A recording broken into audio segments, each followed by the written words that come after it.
এখন পর্যন্ত আমাদের উদ্ধার কার্যক্রম চলমান রয়েছে। আপনারা জানেন যে ইতিমধ্যে এখান থেকে ৬টি লাশ রিকভারি হয়েছে এবং পাশাপাশি ২ জন আহত অবস্থায় বার্ন ইউনিটে চিকিৎসাধীন অবস্থায় আছে। আমাদের পক্ষ থেকে সরকারি যে সহায়তা আছে সেটিও আপনার তাদের কাছে পৌঁছিয়ে দেওয়া হয়েছে এবং পাশাপাশি আ ৪ ভাগের ৩ ভাগ ইতিমধ্যে উদ্ধার কার্যক্রম হয়েছে। আরেকটি অংশ রয়েছে যেটা আমাদের এক্সকাভেটর দিয়ে আপনার এগুলা সার্চিং করা হচ্ছে। তারপর আমরা বুঝতে পারবো যে এখানে আর ক্ষয়ক্ষতি হয়েছে কিনা। এবং ইতিমধ্যে আমাদের জেলা প্রশাসক স্যারের মাধ্যমে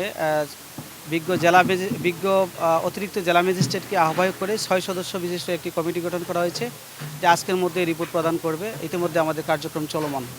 কমিটিতে কে রয়েছে? বিষয় জানেন কিনা আপনি? ৬ জনের ভিতর কে আছে? এখানে বিজ্ঞ অতিরিক্ত জেলা ম্যাজিস্ট্রেট ঢাকা আহ্বায়ক এবং পাশাপাশি রয়েছে এখানে বিস্ফোরক অধিদপ্তর, ফায়ার সার্ভিসের প্রতিনিধি রয়েছে, উপজেলা নির্বাহী অফিসার এবং কলকারখানা অধিদপ্তরের প্রতিনিধি রয়েছে এবং একজন পুলিশ সদস্য রয়েছে। সার্বিক বিষয় নিয়ে আপনি কিছু বলেন। সার্বিক বিষয় গতকালকে থেকে আপনারা ছিলেন, আমি আপনাদেরকে দেখছি এবং কষ্ট করে যাচ্ছেন আপনারা, তার জন্য আপনাদেরকে অশেষ ধন্যবাদ। যাদের কাছে আপনারা সংবাদ প্রচার করছেন। গতকালকে থেকে আজ পর্যন্ত আমরা অগ্নি নির্বাপনের কার্যক্রম গতকালকে 16টা 44 মিনিটের সময় সম্পন্ন করেছি আমরা।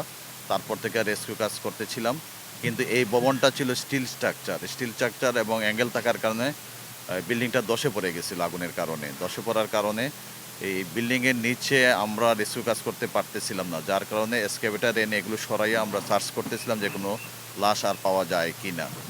তো গতকালকে রাত্রে 12টা 2 মিনিটের সময় আমরা একটা লাশ উদ্ধার করে মিরপুর হাসপাতালে প্রেরণ করি।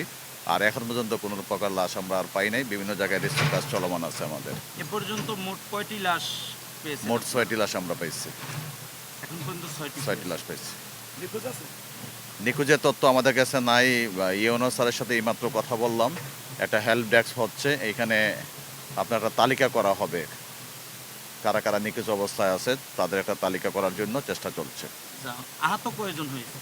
আহত দুইজন আছে বানডিট হাসপাতালে। আমরা তো কালকে শুনতে পেলাম প্রায় 12 জন না 13 জন মেডিকেলে নিল, তাহলে কি?